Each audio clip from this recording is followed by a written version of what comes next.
अभी सब्सक्राइब करें हमारे चैनल VMP म्यूजिक को और साथ में बेल आइकन को भी दबाना ना भूलें।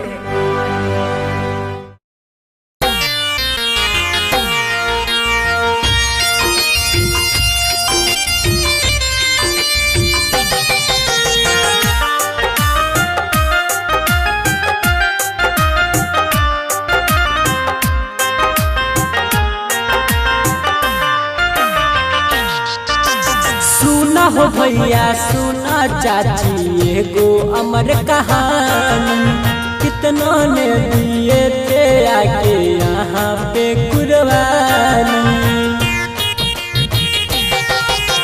सुना हो भैया सुना हो चाची एगो अमर कहानी, कितनों ने दिए थे आके यहाँ पे बलिदानी।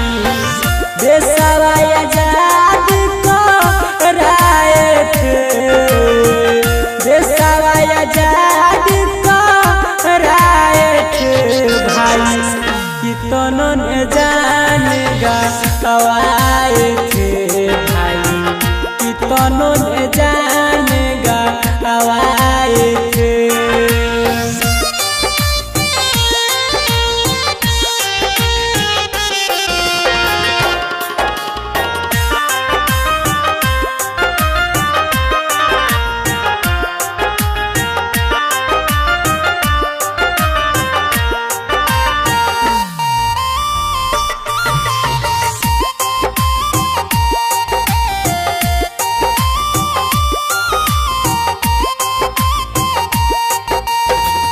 जन्म जन्म का ये रिश्ता टूट गया, कितनों का भाई बहन माँ बाप छूट गया।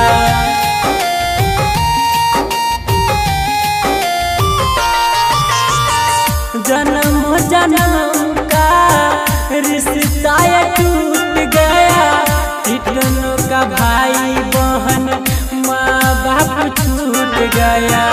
तीन रंग चाहे थे, तीन रंग चाहे थे भाई, कितनों ने जानेगा हवाए थे भाई, कितनों ने जानेगा हवाए थे।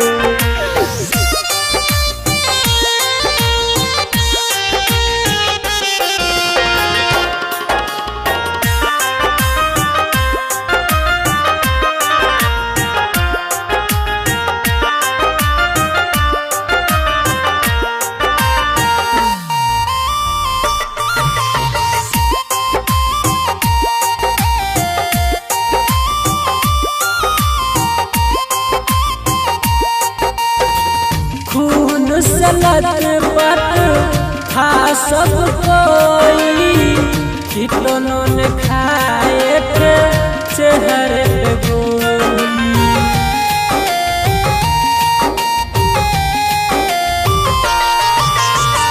खून सलत पर था सब कोई, कितनों ने खाए थे चेहरे पे गोली।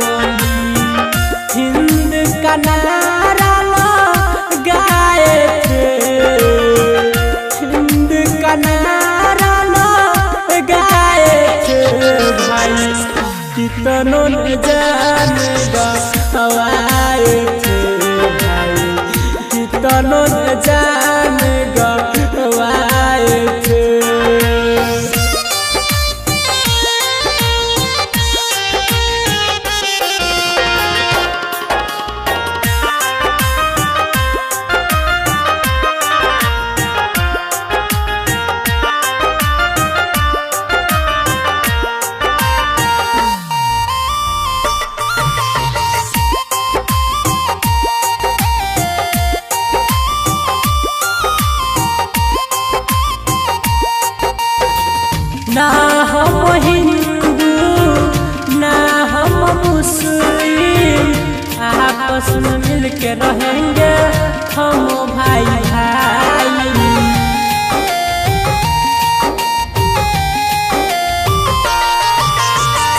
रमन जी यादव गाना गा के सुनावे यह बात बार बार सुन दोहराई देशवा के लाज बचाए थे देश आजाद कराए थे भाई कितनों न जानेगा